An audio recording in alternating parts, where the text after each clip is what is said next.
कृष्ण हरी। ओम नमो भगवते वासुदेवाय. श्री ज्ञानदेवाय नमः. श्री स्वामी स्वरूपानंदाय नमः. अभंग ज्ञानेश्वरी अध्याय 15वा पुरुषोत्तम योग. ऑडिओ क्रमांक 14. अभंग चरण 1005 ते 1082. भगवंतांनी क्षर, अक्षर व पुरुषोत्तम या 3 पुरुषांचं वर्णन करून उत्तम पुरुष म्हणजेच परमात्मा असून तो क्षर व अक्षर यांच्या अतीत कसा आहे ते सांगितलेच. पण यस्मात क्षरमती तोहम असं म्हणून तो उत्तम पुरुष म्हणजे आपणच आहोत असा 18व्या श्लोकात अंगुली निर्देशही केला. 19व्या श्लोकातही त्यांनी तो परमात्मा म्हणजे आपणच आहोत असं सांगितलेलं आहे. भगवंत सांगतात की जो ज्ञानी पुरुष मला पुरुषोत्तमाला अशा प्रकारे जाणतो तो सर्व भावाने मलाच भासतो. असं हे आपण गुह्यतम ज्ञान अर्जुनाला सांगितलं असून ज्याच्या अंतर्यामी हा उत्तम बोध प्रकट होतो तो ज्ञाता साधक कृतकृत्य होतो. भगवान श्रीकृष्ण म्हणजे साक्षात पुरुषोत्तम आहेत असं त्यांनी स्वतः 18 व 19 या 2 श्लोकात निर्विवादपणे सांगितलेलं आहे. तो विश्वात्मा असून त्याही पलीकडचा अव्यय, अविनाशी, निराकार, निरंजन असा आहे. सर्व काही परमात्मा स्वरूपच आहे अशा भावानं उपासना करायची म्हणजे सर्व भूत मात्रात त्याचेच रूप पाहायचं. अशी ही समत्व बुद्धी युक्त भक्ती आहे. जे जे भेटे भूत ते ते मानिजे भगवंत हा भक्ती योगो निश्चित जाण माझा असं 10व्या अध्यायात ज्ञानदेवाने म्हटलंच होतं. अशी सर्व भावाने उपासना करणारा भक्तच परमात्मा प्राप्ती झाल्यामुळे कृतकृत्य होतो असं हे गुह्यतम शास्त्र भगवंतांनी अर्जुनाला सांगितलं. भगवंतांनी 9व्या अध्यायात अशुभापासून मुक्त होण्यासाठी तुला गुह्यतम असं ज्ञान विज्ञान सांगतो असं म्हटलं होतं व पुढे याच ज्ञानाला पवित्र, राजगुह्यतम, प्रत्यक्षावगम्य, धर्म्य, सहजगत्या आचरता येणारे आणि अव्यय अशा विशेषणाने गौरवलं होतं. याच गुह्यतम राजविद्येचे सार या 15व्या अध्यायात ज्ञानदेवाने स्पष्ट केलं आहे. मन्मना भवमद भक्तो मद्याजीमाम नमस्कुरु मामे वैश्यसे युक्त्वैवम आत्मानं मत्परायणः इति गुह्यतमं शास्त्रम इदमुक्तं मया नघ एतद् बुद्ध्वा बुद्धिमान् स्यात् कृतकृत्यश्च भारत. मन्मना भवमद भक्तो मद्याजीमाम नमस्कुरु मामे वैश्यसे सत्यम ते प्रतिजाने प्रियोसी मे. भगवंतांनी या 3 श्लोकात उपासना पद्धतीचं दिग्दर्शन केलेलं आहे. भगवंतांनी प्रत्येक भूतमात्र परमात्मा स्वरूप आहे हे सांगितलं. त्यामुळे प्रत्येक भूतमात्रात परमात्म्याला पाहायला शिकावं. याचेच नाव भक्तियोग आहे. असे प्रत्येक भूतमात्रात परमात्मा स्वरूप पाहता आलं तर सहजच भगवंतांचं स्मरण आपोआपच होईल. असं भगवत स्वरूप मन होण्यासाठी त्याच्या ठाई चित्त एकाग्र केले पाहिजे. त्याचेच यजन याजन केले पाहिजे. यजन याजन या शब्दामधून भगवंताने प्रत्येकच कर्म भगवत प्रित्यर्थ केलं पाहिजे हे सुचवलेले. असे भगवतपरायण मन झालं की भक्त परमात्मा स्वरूपच होतो. आणि हीच गोष्ट पुन्हा भगवंताने 18व्या अध्यायात प्रतिज्ञापूर्वक सांगितलेली आहे. गीतेच्या या 2 श्लोकात ज्ञान व ज्ञानोत्तर भक्ती सांगितलेली आहे असा ज्ञानदेवांचा अभिप्राय आहे. भगवंतांनी क्षर, अक्षर व उत्तम या पुरुषांचं स्वरूप स्पष्ट केल्यावर शेवटी अर्जुनाला सांगितलं की जो मला म्हणजे पुरुषोत्तमाला सर्व प्रकारे जाणतो तोच खरी माझी भक्ती करतो. असे हे गुह्यतम शास्त्र भगवंतांनी अर्जुनाला सांगितलं आहे. तेव्हा भक्ती करायची आहे ती या उत्तम पुरुषाची. या 2 श्लोकांवर स्पष्टीकरण करताना प्रथम ज्ञानदेव व्यतिरेक व अन्वयानं ज्ञानाचं वर्णन करतात. ज्ञानमित्रे म्हणजे सूर्यरूप दृष्टीने पाहिले असता ज्ञानी मनुष्याला पुरुषोत्तमाचं स्वरूप कळून येतं. मग विश्वाभास एखाद्या स्वप्नाप्रमाणे मावळतो. आपण जे विश्व पाहत होतो त्या विश्वाला वास्तविक अस्तित्व नाही याचा त्याला प्रत्यय येतो. किंवा माळेवरचा सर्पाचा आभास लोपून जावा व त्यामुळे सर्पाबद्दलची भीतीही नष्ट व्हावी. त्याप्रमाणे ज्ञानी मनुष्य जगद्रूप भासाने फसला जात नाही. सोने अलंकार दशेला आले म्हणजे त्याला नाम व निरूप प्राप्त होतं.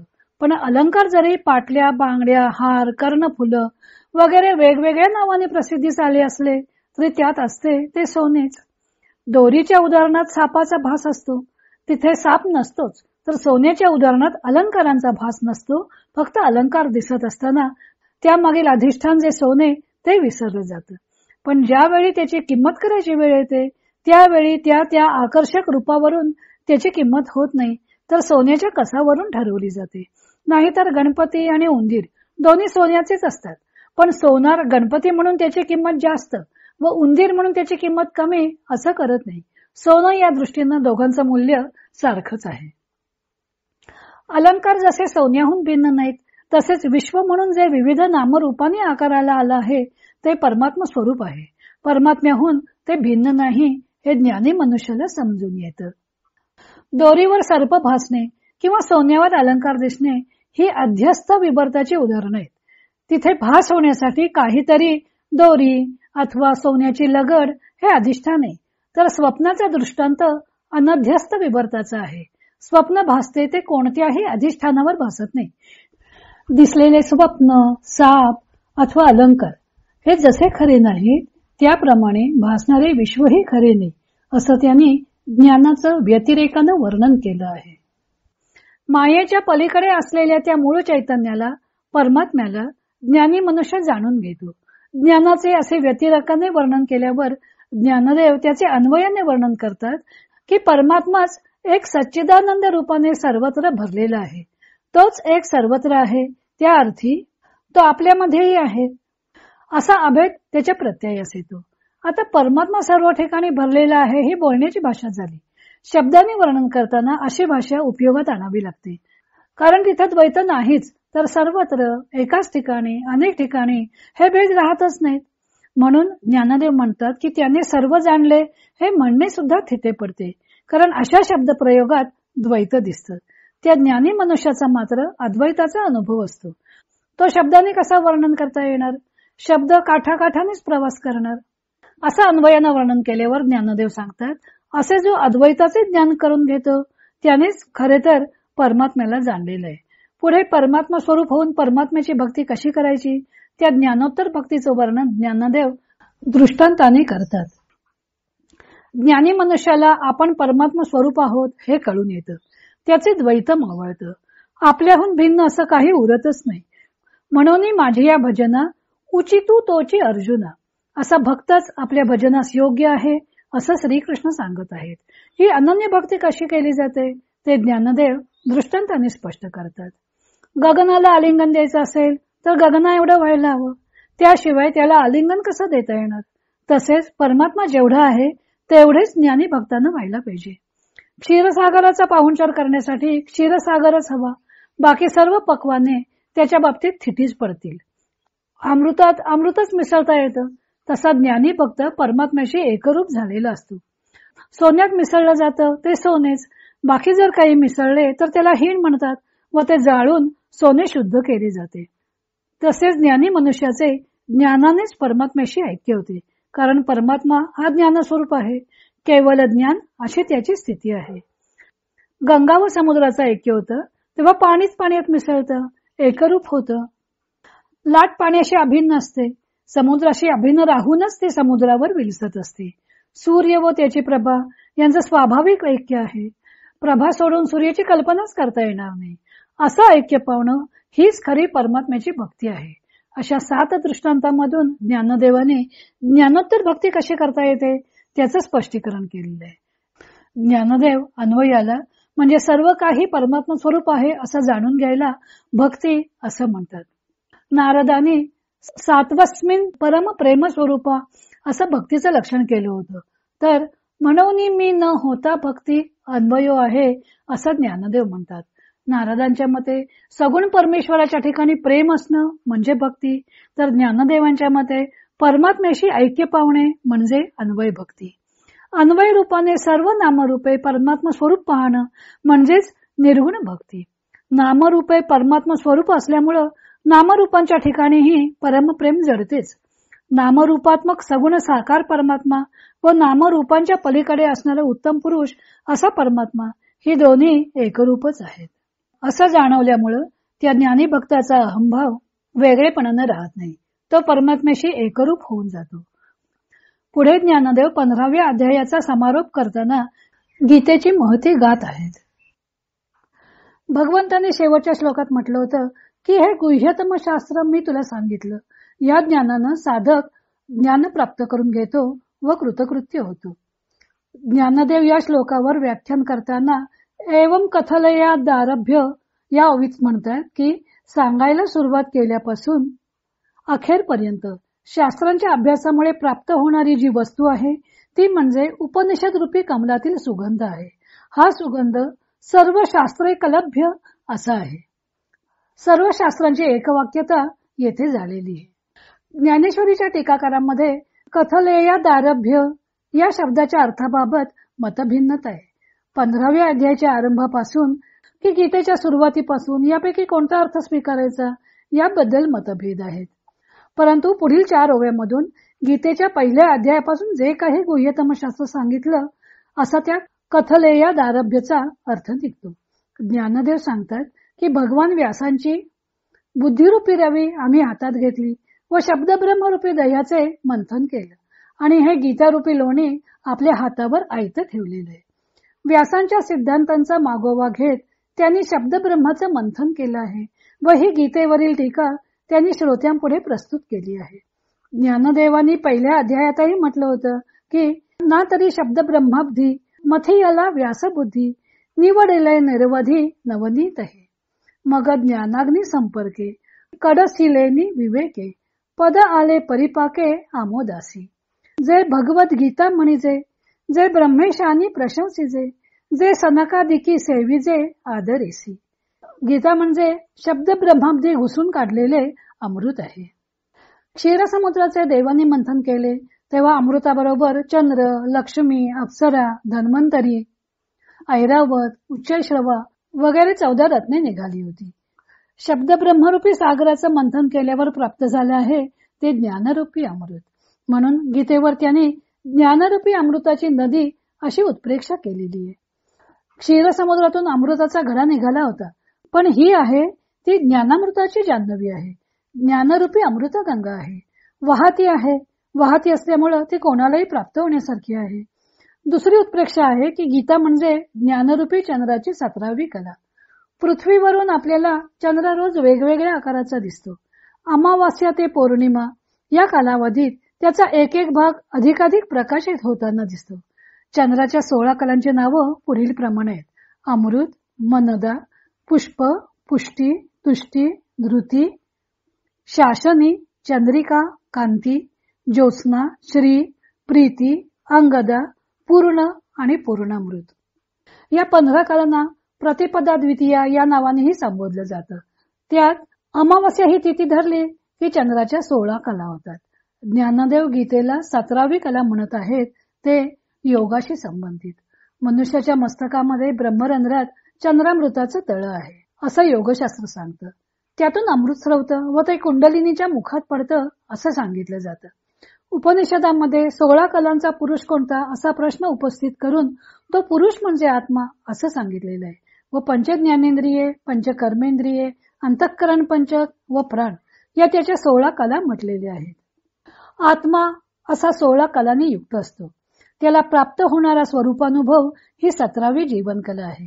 गीतेने हा अनुभव प्राप्त होतो म्हणून ज्ञानदेव तिला आनंद चंद्रीची 17वी असं म्हणतात. क्षीरसमुद्रातून मंथन केल्यानंतर त्यातून आलेली लक्ष्मी म्हणजे गीता अशी आणखी एक उत्प्रेक्षा त्यांनी केली आहे. ही लक्ष्मी क्षीरसागराचं मंथन केल्यावर निघाली होती. इथे मंथन केलं आहे ते विचाररूपी सागराचं. आसुरी व दैवी संपत्ती रूपी देवदानवानी बुद्धिरूपी मंदर पर्वताची रवी केली. भयावह अशा संसाररूपी वासुकी सर्पाची दोरी केली व त्या विचारसागराचं मंथन केलं. पुरुषोत्तम अशा नारायणाने त्या मंदर पर्वताच्या तळाशी आधार दिला व मंथन पूर्णत्वास नेलं.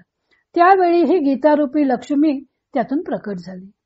ती लक्ष्मी नारायणाला प्राप्त झाली. तसे या लक्ष्मीने आपल्याला वरावं असं असुररूपी क्षरपुरुष, सुररूपी अक्षर पुरुष यांना वाटत होतं. परंतु हे दोन्ही पुरुष ज्ञेय कोटीतील, दृश्य कोटीतील असल्यामुळं ते पूर्ण पुरुष नाहीत असं वाटून तिने या दोन्ही पुरुषांना वरलं नाही व उत्तम पुरुष अशा आत्मनारायणाला वरलं. त्याच्या ठिकाणी तिने आपले सर्वस्व अर्पण केले. म्हणून ज्ञानदेव सांगतात की ही गीतारूपी लक्ष्मी आत्मस्वरूपाच्या योगाने पतिव्रता झाली आहे. त्यांच्या मते गीता हे केवळ शब्द पांडित्याचं शास्त्र नसून संसाराला जिंकता येणारं जणू शस्त्रच आहे. हे शस्त्र हातात घेऊन संसाराबरोबर युद्ध करायचं आहे व ज्याच्या हातात हे शस्त्र असेल तर तो युद्धात जिंकणार हे नक्कीच. एकूण गीता हे जसं शस्त्र आहे तसं गीता म्हणजे आत्मा अवतरविते मंत्र आहे. गीतेतील श्लोक मंत्ररूप आहेत, त्यामुळे प्रत्यक्ष आत्मलाभ होतो. गीतेतील अक्षरे पदे सर्व काही भगवद रूप आहेत. अशा प्रकारे ज्ञानदेवांनी गीतेची महती गायली आहे. ज्ञानदेवांच्या या टीकेवरून कथलेयात आरभ्य शब्दाचा अर्थ फक्त 15व्या अध्यायात आलेले तत्वज्ञान नसून संपूर्ण गीतेत आलेलं तत्वज्ञान असाच अर्थ त्यांना अभिप्रेत आहे असं दिसतं. कारण भगवंतांनी संपूर्ण गीता अर्जुनाला एकाच बैठकीत सांगितलेली आहे. इथे ज्ञानदेवांनी गीतेची महती भगवत मुखानं वर्णिलेली आहे, तेव्हा यात व्यासांच्या नावाचा अथवा गीता नामांचा उल्लेख भगवंतांच्या बोलण्यात येणे हे असंगत भासतं. परंतु 14व्या अध्यायाच्या शेवटी ज्ञानदेव म्हणाले होते की श्रीकृष्णाचे बोलणे सांगी जाईल, तया अक्षरा आतील भावो पाववीन मी तुमचा ठावो, ऐके म्हणे ज्ञानदेवो निवृत्तीचा. सर्वसामान्य श्रोत्यांना श्रीकृष्णांच्या बोलण्याचा मथितार्थ सुलभ व्हावा म्हणून ज्ञानदेव गीतेचे स्पष्टीकरण करत आहेत. त्यामुळे येथे असे नामनिर्देश आलेले आहेत. येथे गीता श्लोकावरील व्याख्यान पूर्ण झाले. पुढे या अध्यायाचा समारोप प्रसंगी ज्ञानदेवांनी अर्जुनाशी कसा संवाद केला त्याचं वर्णन केलेलं आहे. त्यातून त्यांनी अर्जुनाची स्तुती केलेली आहे. तो भाग आपण उद्या पाहू. श्रीकृष्णांनी अर्जुनाशी कसा संवाद केला त्याचं ज्ञानदेवांनी वर्णन केलं आहे. त्यातून त्यांनी अर्जुनाची स्तुती केलेली आहे. ज्ञानदेवांनी गीतेतील 15व्या अध्यायावरील टीका पूर्ण केली. नंतर त्यांनी या अध्यायाचा समारोप करताना आधी भगवत मुखानं अर्जुनाची स्तुती, धृतराष्ट्राचं वर्णन करून शेवटी आपली नम्रता प्रकट केली आहे. ज्ञानदेवांनी अर्जुनाच्या निमित्ताने श्रवणाचे महात्म्य श्रोत्यांच्या मनावर ठसवलेले आहे. अर्जुन भगवंतांचे वचन एकाग्र चित्ताने ऐकत होता, त्यामुळे श्रीकृष्ण आनंदित झालेले आहेत. ते अर्जुनाला म्हणतात की अर्जुनानं आपलं गुप्त धनच बाहेर काढलं. आत्मज्ञानरूपी गुप्त ठेवा भगवंत सहसा बाहेर काढत नाहीत. जे कोणी भक्त त्यांच्या दारी येतील त्यांना ते धन, दारा, पुत्र, पौत्र वगैरे ऐहिक गोष्टी देऊन वाटेला लावतात. पण अर्जुनाने त्यांना तो गुप्त ठेवा प्रकट करायला लावला, कारण केवळ एकच त्याची एकाग्रतेने श्रवण करण्याची इच्छा होती. भगवंत जे जे काही सांगत होते ते तो आदरपूर्वक श्रवण करत होता. त्याची ती श्रवण भक्तीच भगवंतांना आपलं गुपित सांगण्यास भाग पडत होती. ज्ञानदेवांनी अर्जुनाला गौतमाची उपमा दिलेली आहे. शंकराने गंगेला डोक्यावर जटेत स्थान दिल्यामुळं पार्वतीला सवती मत्सर वाटू लागला.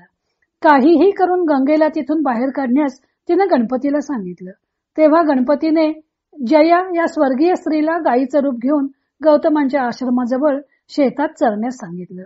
नाशिक जवळ ब्रह्मगिरीजवळ गौतमांचा आश्रम होता. तेथे अनेक ऋषीगण राहत असत. तसेच गौतमांचे शिष्यही होते. एक गाय शेतात घुसलेली आहे व ती ऋषींचे अन्न जे भात ते खात आहे हे पाहताच गौतमांनी तिच्याकडे एक दर्भ फेकला. तो दर्भ लागून ती गाय मृत झाली. आपल्या हातून ब्रह्महत्या झाली. आता या पापाचं क्षालन कसं करणार या विचारात गौतम ऋषी पडले. तेव्हा गणपती त्यांच्यापुढे प्रकट झाले व त्यांनी त्यांना शंकराकडून गंगा मागून घेण्यास सांगितलं. ती जेव्हा वाहत खाली येईल तेव्हा तिच्यामध्ये स्नान केल्यावर गो हत्येचे पातक नाहीसे होईल असा उपाय सांगितला. तेव्हा गौतमांनी दीर्घकाळपर्यंत ब्रह्मगिरीवर शंकरांची आराधना केली. शंकर प्रसन्न झाले व त्यांनी आपल्या जटेत गुप्त केलेली गंगा पृथ्वीवर सोडून दिली. आजही ती गंगाद्वारातून वाहत कुशावर्तात पडलेली दिसते. गौतमांनी जशी शंकराच्या जटेतील गुप्त गंगा बाहेर काढली त्याप्रमाणे अर्जुनाने भगवान श्रीकृष्णांच्या जवळ गुप्त असलेली गीता गंगा प्रवाहित केली, म्हणून ते त्याला गौतमाची उपमा देतात. भगवंत म्हणजे चैतन्य रूपी शंभू, त्यांच्याकडची गंगा म्हणजे गीता गंगा आणि अर्जुन म्हणजे गौतम. पुढे त्यांनी आरशाच्या उपमेचा वापर केलेला आहे. आरसा आपले प्रतिबिंब जसेच्या तसं दाखवतो. चौखटी व आपुलिया या ओवीत त्यांनी दिलेली आरशाची उपमा भगवंतांच्याकडे व अर्जुनाकडे पण लावता येते. अर्जुन हा आरसा झाला व त्यात भगवंतांचं प्रतिबिंब जसेच्या तसे पडले. आरसा जसा प्रतिबिंब ग्रहण करतो त्याप्रमाणे अर्जुनाने भगवंतांनी दिलेला बोध व भगवंतांचे स्वरूप जसंच्या तसं ग्रहण केलं, किंवा भगवंत आरसा झाले व त्या आरशात अर्जुनाने आपलं आत्मरूप पाहिलं व तो धन्य झाला. किंवा अर्जुन म्हणजे जणू काही समुद्र झाला आहे. आकाश केवढेही विस्तीर्ण असले तरी चंद्रासह तारकांनी भरलेले आकाश आपल्यामध्ये प्रतिबिंबाने सामावून घेतो. त्याप्रमाणे अर्जुनाने गीतेसकट परमात्मा रूप श्रीकृष्णांना आपल्या अंतःकरणात स्थापन केलं आहे. भगवंतांची अंतःकरणात केव्हा स्थापना करता येते ते ज्ञानदेवाने अर्जुनाच्या निमित्तानं सांगितलेलं आहे. अर्जुनाने विविध मलांचा त्याग केला म्हणून त्याचे अंतःकरण अत्यंत शुद्ध झालं व त्यात तो आपले आत्मरूप पाहू शकला. हे त्रिविध मल कोणते त्यावर ज्ञानेश्वरीच्या टीकाकारांनी स्पष्टीकरण दिलेले नाही. हे त्रिविध मल म्हणजे त्रिगुण. भगवंतांनी 14व्या अध्यायात म्हटलं होतं की सत्वम रजस्तम इति गुणा प्रकृती संभवाः निबध्नन्ति महाबाहो देहे देहिनम अव्ययम्. सत्व रज व तम हे 3 गुण प्रकृतीपासून उत्पन्न झालेले आहेत व ते अविनाशी जीवात्म्याला शरीराशी बांधून ठेवतात. आणि कारणम गुणसंगोस्य सदसत योनी जन्मसु, हा गुणसंगच जीवाला बऱ्या वाईट योनीमध्ये जन्म घेण्यास भाग पाडतो. म्हणून भगवंताने अर्जुनाला गुणातीत होण्यास सांगितलं होतं. कारण गुणानेता नतित्यत्रीन देही देह समुद्भवान जन्म मृत्यू जरा दुःखैर विमुक्त मृतम अश्नुते. नानाविध शरीरांच्या उत्पत्तीला कारणीभूत असणाऱ्या या त्रिगुणांना जो उल्लंघून जातो तो जन्म मृत्यू जरा वगैरे सर्व प्रकारच्या दुःखांपासून मुक्त होऊन अमृतत्वाचा अधिकारी बनतो. म्हणून ज्ञानदेव सांगतात की चित्तावरील हे त्रिगुणरूपी मल काढून टाकल्यामुळे अर्जुनाचं मन शुद्ध होऊन त्यात तो आत्मरूप पाहू शकला होता. पुढे ज्ञानदेव गीतेची महती गात आहे. 15व्या अध्यायातील भगवंतांच्या श्लोकावरील गीतेवरची टीका समाप्त झाली. आता या अध्यायाचा समारोप करताना ज्ञानदेवानी आधी अर्जुनाची स्तुती केली.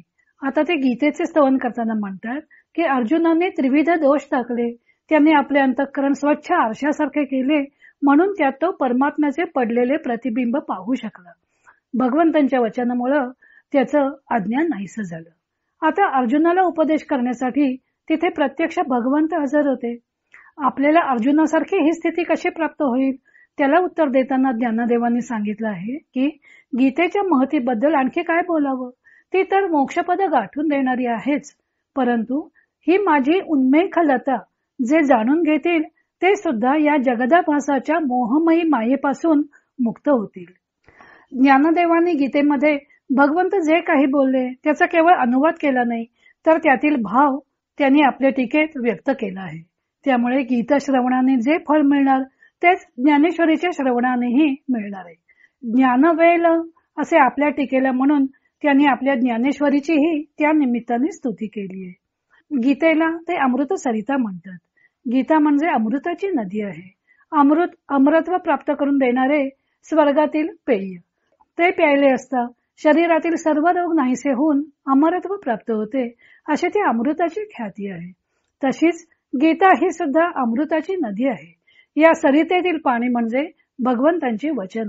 त्या पाण्याचे प्राशन केले असता केवळ अमरत्व नाही तर अमृतत्वाची प्राप्ती होणार आहे. कारण जीवाला जडलेला संसार मोहरूपी रोग समूळ नाहीसा होतो व त्यामुळं आत्मज्ञान प्राप्त होतं. संसार मोह अज्ञान या गोष्टी आत्मज्ञान प्राप्त होण्याच्या आड येत असतात. गीता त्या रोगाच्या मूळ कारणावरच इलाज करते. हरवलेल्या वस्तूचा मागोवा कोठपर्यंत घेतला जातो तर ती वस्तू प्राप्त होईपर्यंत. एकदा हरवलेली वस्तू मिळाली की शोधाशोध घेण्याचे काम उरतच नाही आणि वस्तू प्राप्त झाली की केलेल्या प्रयत्नांचं सार्थकही होतं. ज्ञानदेव सांगतात की कर्मरूपी भव्य प्रसादाचा ज्ञान हा कळस आहे. ज्ञानप्राप्ती हे ध्येय प्राप्त केल्यानंतर कर्मलेश राहत नाही, कारण आता अंतिम ध्येय प्राप्त झालेले असतं. भगवंतांनी 4थ्या अध्यायात म्हटलं होतं, सर्वम कर्माखिलम पार्थ ज्ञाने परिसमाप्यते. सर्व कर्म यज्ञांची सांगता ज्ञानामध्ये होते. अर्थातच ज्ञान म्हणजे आत्मज्ञान. आत्मज्ञान हे फळ प्राप्त झाले तरच ते कर्म फळले असं म्हणता येतं. कर्माची यशस्वीता त्या कर्माने मिळणाऱ्या इतर स्वर्गादी फळे प्राप्त होण्यावर नाही, तर त्या कर्मयज्ञाने आत्मज्ञान झालं पाहिजे. मग अंतिम फळाची प्राप्ती झाली की पुन्हा ते प्राप्त करण्यासाठी कर्मयज्ञाचे प्रयोजन संपतं. अशा प्रकारे कर्मयोगाची ज्ञानात परिणती होती असं सांगून त्यांनी ज्ञान व कर्म यांचा समन्वय साधलेला आहे. यावरून प्रश्न उद्भवतो तो ज्ञानोत्तर कर्म संन्यासाचा. जर ज्ञानामध्ये सर्व कर्मे निःशेष लय पावतात मग ज्ञानप्राप्ती झाल्यावर कर्म करावं की करू नये? नैष्कर्म्य स्थिती याचा अर्थ कर्मांची फळे देण्याची शक्ती नाहीशी होणं. कर्म केले की त्याचे फळ पण निर्माण होते. ते फळ भोगण्याकरता पुन्हा पुन्हा जन्म घ्यावा लागतो. पण ही कर्मफळे केव्हा पुनर्जन्मात गुंतवतात? तर कर्मे जेव्हा आसक्तीने स्वतःला कर्ता मानून केली जातात तेव्हा. ज्ञानी हा परमात्म्याशी एकरूप झालेला असतो. त्याचा अहंभाव त्या परमात्म्यात लोप पावतो. त्यामुळे कर्माचे कर्तृत्व त्याच्याकडे राहतच नाही व त्याला नैष्कर्म्यावस्था प्राप्त होते. अर्थातच ज्ञानप्राप्तीनंतर सुद्धा त्याच्या हातून जी कर्मे घडतात ती निरहंकार भावनेने घडत असल्यामुळं त्या कर्मांची फळे गळून पडलेली असतात. त्यामुळे ज्ञानात कर्मांची समाप्ती होते. म्हणजे ज्ञानानंतर कर्म करू नये असा अर्थ नसून त्या कर्मांची फळे भोगायला लावण्याची त्यांची क्षमता संपते. कर्मफळे गळून जातात. कारण देह धारण केला आहे तोपर्यंत कर्म टाकता येत नाहीत असं भगवंतांनी सांगितलेलं आहे. पुढे ज्ञानदेवांनी धृतराष्ट्राचं चित्रण केलं आहे. 15व्या अध्यायामध्ये भगवंतांना जे काही सांगायचं होतं ते सांगून पूर्ण झाले. पुढचे अध्याय हे पुरवणी वजा आहेत. म्हणून ज्ञानदेव सांगतात की श्रीकृष्णांनी पार्थाला उपदेश केला ते वचनामृत पार्थरूपी भांड्यातून ओसंडून वाहू लागले व ते संजयलाही व्यासक रूपेने प्राप्त झाले. कारण व्यासांनी संजयाला दिव्य दृष्टी देऊन युद्धभूमीवर कोठं काय चालू आहे ते पाहण्याचे सामर्थ्य दिले होते. त्यामुळे तो श्रीकृष्णार्जुनांचा संवाद ऐकू शकला. अर्थातच श्रीकृष्ण वचनामृतामुळे जसा पार्थ सुखावला तसाच संजयही सुखावला. धृतराष्ट्रालाही अंतिम सुख प्राप्त व्हावे या हेतूनेच जणू व्यासांनी संजयाची योजना केली होती. धृतराष्ट्र आपल्या पुत्रांना जय मिळाल्याची वार्ता ऐकण्यास उत्सुक होता. त्यामुळे जरी तो अधूनमधून श्रीकृष्ण पार्थाला काय म्हणाले हे तू मला सांगू नकोस, माझ्या पुत्रांना विजय मिळत आहे की नाही ते सांग असं जरी म्हणत असला तरी संजय त्याला श्रीकृष्ण वचनामृत बळजबरीने पाजत होता. म्हणून त्यालाही मरणसमयी दुःख झालं नाही असं ज्ञानदेव वर्णन करतात. वास्तविक धृतराष्ट्र हा या उपदेशास पात्र व्यक्ती नव्हे. अपात्र व्यक्तीला दिलेले ज्ञान फुकट जातं असं वाटतं. पण केव्हा ना केव्हा तरी ते ज्ञान त्याच्या ठिकाणी फळतं. त्यासाठी ज्ञानदेव द्राक्ष वेलीचे उदाहरण देतात. द्राक्षाच्या वेलाला मुळाशी दूध घातले तर ते दूध फुकटच गेल्यासारखं वाटतं. पण तेच दूध खतासारखं उपयोगी पडतं आणि वेलावर गोड द्राक्षांचे घोस लागतात. तेव्हा कळून येतं की हा मुळाशी घातलेल्या दुधाचा परिणाम आहे. त्यामुळे जरी वरवर पाहता ते फुकट गेलं असं वाटलं तरी ते दूध फुकट गेलेलं नाही. तसेच अनधिकारी अशा धृतराष्ट्राला जरी हा उपदेश बळजबरीने ऐकायला लावला होता तरी तो फुकट जाणार नाही, तो आपले कार्य करेलच. त्यामुळे अनधिकारी अशा व्यक्तीनेही गीता ग्रंथ वाचावा. त्यामुळे त्यातील तत्वज्ञान आत्मसात करण्याची केव्हा ना केव्हा तरी उपरोती होईल असा ज्ञानदेवाने सर्वसामान्य लोकांना यातून उपदेश केलेला आहे. सर्व कौरवांचा संहार होऊन राज्यावर युधिष्ठिर स्थानापन्न झाला. त्यानंतर धृतराष्ट्र पांडवांच्या आश्रयाने राहत होतं. नंतर व्यासांनी त्याला वानप्रस्थ स्वीकारण्यास सांगितले तेव्हा धृतराष्ट्र, गांधारी व कुंती तिघेही वानप्रस्थास निघाले. नंतर काही काळाने वनामध्ये वणवा लागून या तिघांचाही त्या वणव्यात अंत झाला असं महाभारतामध्ये व्यासांनी वर्णन केलेलं आहे. या वणव्यात जळून जात असता त्याची सर्व पापेही जळून गेलेली असावीत. पुढे ज्ञानदेवांनी नम्रतापूर्वक या अध्यायाचा समारोप केला आहे. आपल्याच बांधवांच्या बरोबर युद्ध करून पापाचा धनी होऊ नये या भीतीने हातपाय गाळून बसलेल्या अर्जुनाला भगवंतांनी उपदेश केला. कोणतेही कर्म कशा बुद्धीने केले म्हणजे ते बंधनकारक होत नाही हे सांगता सांगता स्वतःच्या निरुपाधिक स्वरूपापर्यंतचा मार्ग त्यांनी अर्जुनाला दाखवला. त्याच्या निमित्ताने सर्व जगालाच उपकृत केलं. त्यांनी केलेला उपदेश संस्कृत भाषेमध्ये असल्यामुळे व तो गीता ग्रंथ स्पष्ट करून सांगणारे टीका ग्रंथ सुद्धा संस्कृत मध्येच असल्यामुळे सर्वसामान्य जनांना त्या उपदेशाचा काहीच उपयोग होत नव्हता. हे लक्षात घेऊन ज्ञानदेवाने त्यावेळच्या प्रथेला छेद देत आपली गीतेवरील टीका मराठीत लिहिली व टीका ग्रंथाचा एक आदर्श निर्माण केला. 750 वर्षे झाली तरी आजही या ग्रंथाच्या तोडीचा ग्रंथ झालेला नाही. ज्ञानदेवानेही अनेक ठिकाणी आपल्या ग्रंथाचं महत्व व श्रेष्ठत्व वर्णिले आहेच. परंतु एवढा श्रेष्ठ प्रतीचा ग्रंथ निर्माण करून सुद्धा या अध्यायाच्या समारोपात ज्ञानदेव म्हणतात की भगवंतांनी जी गीता सांगितली त्याचं जेवढं काही कळलं त्याप्रमाणे मी मराठी भाषेत ओबडधोबड रचना केली. शेवंतीचं फूल मोगऱ्याच्या चाफ्याच्या फुलाप्रमाणे सुगंधानं दरवळलेलं नसतं. त्यामुळे साधारणपणे अरसिक लोकांची त्या फुलाकडे धाव नसते. पण त्या फुलातील सुगंध भ्रमरीलाच कळतो. ज्ञानदेव सांगतात की पूर्वासुरींनी ज्या गीतेवर टीका लिहून त्यातील सिद्धांतांचं स्पष्टीकरण केलं त्या ग्रंथांच्या तोडीचा हा ग्रंथ नसेलही. पण भ्रमरी जशी शेवंतीच्या फुलातील सुगंध लुटते त्याप्रमाणे श्रोतेजनांनी या ग्रंथात जर काही घेण्यासारखा भाग असेल तर त्याचा स्वीकार करावा व त्यातील उणीवा असतील त्या परत कराव्यात. लहान मूल सर्व काही जाणत नाही हे त्याच्या आई वडिलांना माहीत असतं. त्यामुळे आपले मूल अज्ञानी असलं तरी हे आई वडील त्याचं कोड कौतुक करतातच. ज्ञानदेव सांगतात की मी पण तसंच एक लहान बालक आहे व तुम्ही श्रोते माझे मायबाप आहात आणि ग्रंथरूपाने मी तुमच्याशी लढीवाळपणा करत आहे. असं म्हणून ज्ञानदेवाने आपल्या ग्रंथातील योग्य भागाचा स्वीकार करावा व उणीवा असतील त्याकडे लक्ष देऊ नये असं श्रोत्यांना सुचवलं आहे. निवृत्तीनाथांच्या आज्ञेने त्यांनी हे गीता टीकेचे कार्य हाती घेतलेलं आहे. त्यामुळे पुढे ते म्हणतात की निवृत्तीनाथ हे आपले गुरु आहेत. त्यांनी ही माझी टीका गोड मानून घ्यावी अशी त्यांनी आपल्या गुरूंना प्रार्थना केलेली आहे. यात एक वैशिष्ट्य म्हणजे ते आपल्या गुरूंना आता विश्वात्मकू हा माझा स्वामी श्री निवृत्ती राजा त्यांना विश्वात्मक म्हणूनच संबोधतात. ज्ञानदेवांच्या अंगी अभिजात नम्रता वृत्ती आहे. त्याचं दर्शन आपल्याला या अध्यायाच्या समारोपात घडतं. नानाविध उपमा दृष्टांत यांनी गीता ग्रंथ सोपा करून ज्ञानदेवाने श्रोत्यांना सांगितलं. त्याचे यथामती अवलोकन आपण केलं. आता येथे 15वा अध्याय समाप्त होत आहे.